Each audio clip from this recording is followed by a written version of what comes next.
there's something that takes place where you look back and there's something that clears, right? And there aren't confirmation biases that you're looking for. I mean, this is the case for me, right? This is somewhat anecdotal. But if anybody was entrenched in biblical Christianity, it was me. And I think that what was so key was going to Hopkins, having to engage with the ancient Near Eastern literature, the ancient Near Eastern historical contexts, and to see that this biblical text that I held up really almost as if it almost existed in a vacuum for all intents and purposes, and that it was unique in that sense, divinely unique in that sense. It was something that sort of exploded, and I'm going to say much to my chagrin, but I mean, certainly kicking and screaming, it exploded. And I was kicking and screaming. That didn't make a lot of sense. Sorry.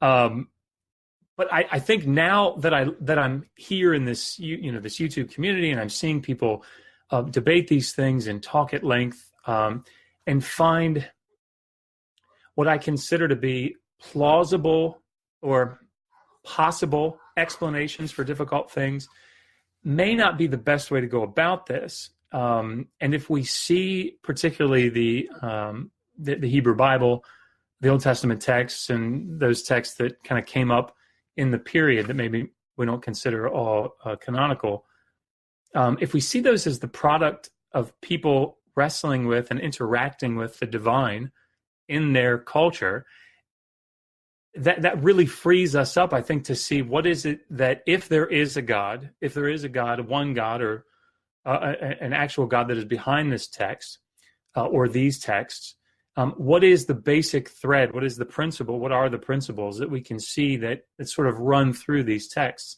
And how can we let then, or it allows us then to let what Schuyler is calling these grossly immoral characteristics of Yahweh, to sort of leave them in the context of the culture, and to say, these are people, and I think that's the point he was making. These are people writing as they would write, writing from their culture. And I think that, my wife is a Christian, and I think this is the way that she is a Christian, right? Because she engages with the ancient Near Eastern texts, and has no problem with them, because these are people interacting with what they consider to be the divine. And if we can let them speak as they would have spoken, as we would have expected them to have spoken in their cultural milieu, I feel like the problems dissipate. So thank you for letting me talk. I will go back to muting. Well, let me ask you guys, because you kind of jumped over the point, and I was kind of curious about it. Briefly, you had touched on God creating, what he possibly could create. Now, Leibniz has the phrase for that, the best of all possible worlds. Daniel had mentioned something about Plantinga coming up with a theodicy for the his free will defense for the logical problem of evil, which I don't think accounts for things like natural evil. But the question I would put forth to you guys is, if God could possibly create any possible world, any scenario, and given that he would know the situations in each possible world, by the way, that seems to be incompatible with the free will defense, because the free will defense is actually an indeterminate position. It actually involves libertarian free will, which is incompatibilism. So it's not a deterministic position, which I find to be odd, because not many people hold to libertarianism. But why would you say that God had to create this possible world with every single natural or moral evil in it, as opposed to one single less evil, even if it was something that was so myopic that it wouldn't matter in the big picture? I mean, if one of the paradigmatic examples is that people stubbing their toes. If I stub my toe one less time, then that's one less natural evil in the world. That doesn't change anything really, right? If I'm here to learn something, I'm not going to learn anything different whether I stub my toe 50 times in life or 49 times in life. So what was the reasoning why God created this possible world out of all possible worlds? I have a kind of an anecdotal reply, Steve. So if we go to the late theologian, Dr. Stephen Hawking, I mean, he was a theologian. he concludes in this book, the first one they wrote, A Brief History of Time. The conclusion of the book says this. He says, however, if we do discover a complete theory, like a theory of everything in terms of physics, he says, it should be in time understandable in broad principle by everyone, not just a few scientists. Then we shall all, philosophers, scientists, and just ordinary people, be able to take part in the discussion of the question of why it is that we and the universe exist. If we find the answer to that, it would be the ultimate triumph of human reason, for then we would know the mind of God. And of course, Dr. Hawking died on Albert Einstein's birthday this past March, March 14th. So a little story about Dr. Hawking's passing. I was at the University of Texas in Dallas, handing out flyers for an event that me and some friends of mine were putting together with a Hubble Space Telescope scientist. UTD's moniker is the Comet. And I was standing in the atrium near the library. And above me, about 14 feet on the pillars of the atrium, was a banner for a student service saying that we have been guiding comets. Comets is the UTD moniker. And on the banner, it was a student services for orientation. On the banner were constellations and star names. And at first, when I looked at the banner, I thought, wow, some astronomy club or something. But it was really just a student service organization. And of course, this is the day Stephen Hawking passed away, and I'm handing out flyers for an event about the Hubble Space Telescope. It was kind of ironic. But it was a windy day. It was a beautiful day. It was a beautiful spring day, and not quite spring yet, but one of the corners of the banners had come loose, and it was windy. And I was in an atrium that was mostly concrete and buildings, and this big gazebo kind of thing that was 20 feet high or something. And this banner of these constellations was above me.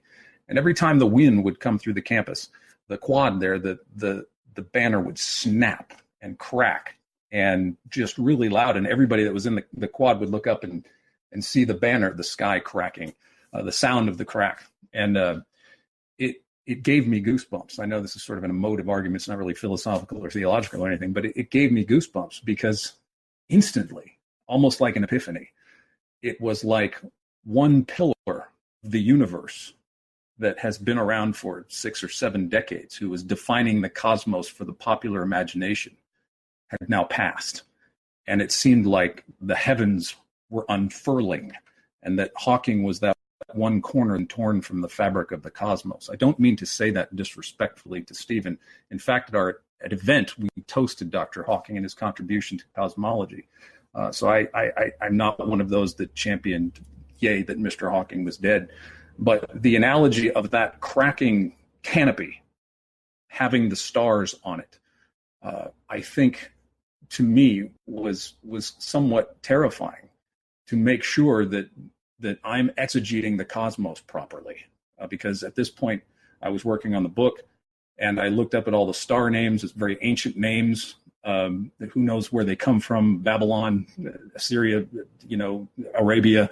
And here they were, and God seemed to be, saying to me that in one sense, he wants to unfurl his glory, and in one sense, Hawking's materialistic naturalism was keeping that from the popular mindset. And so the very conversation in which God wants everybody to participate had been prevented.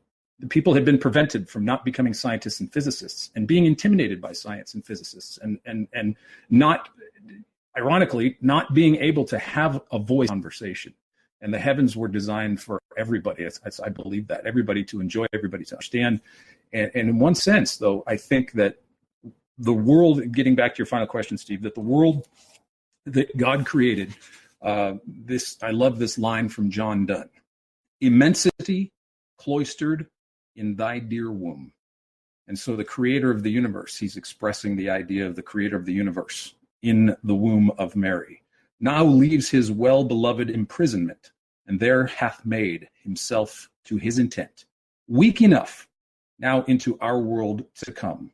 But oh, for thee, for him, hath the inn no room?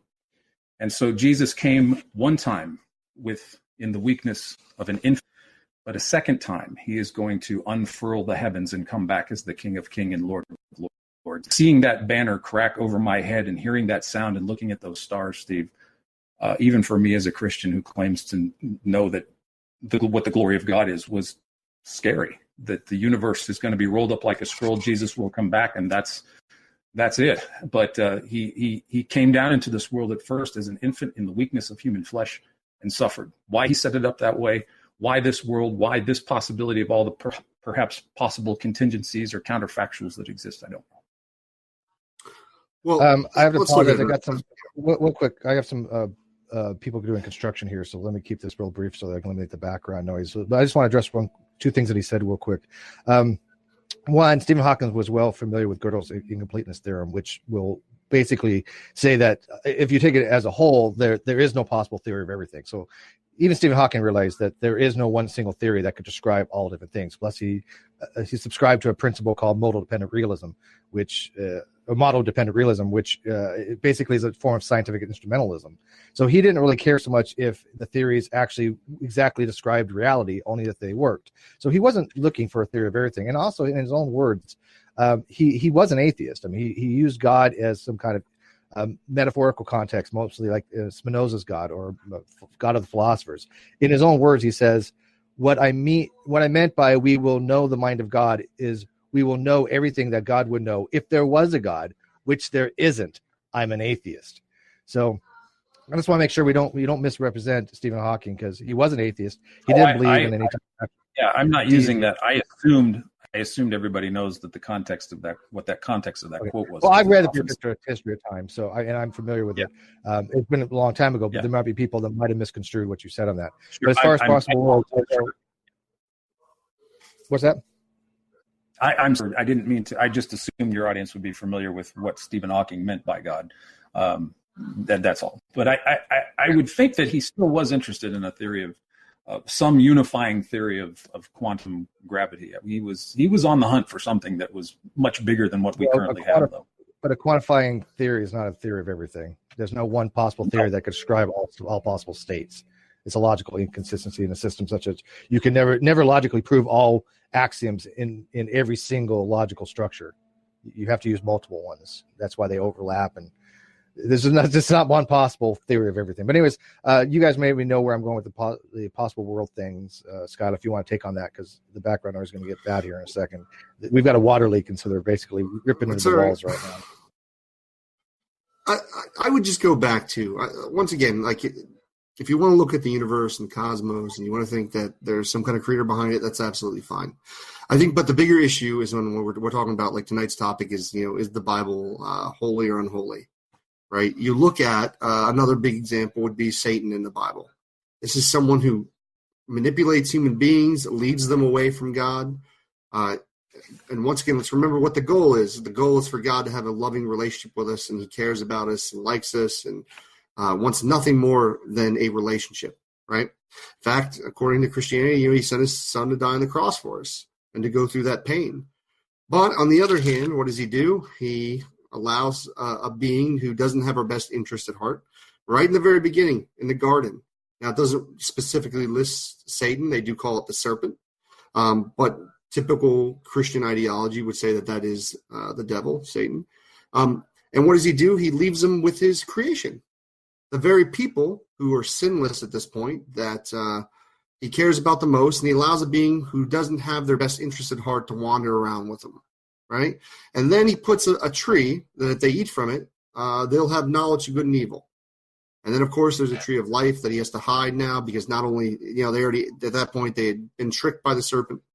But you see throughout history, I mean, you look at the story of Job, where God basically makes a deal with the devil and makes a bet on that Job will never abandon him. And what does he do? He kills Job's children, kills all his cattle, all his animals.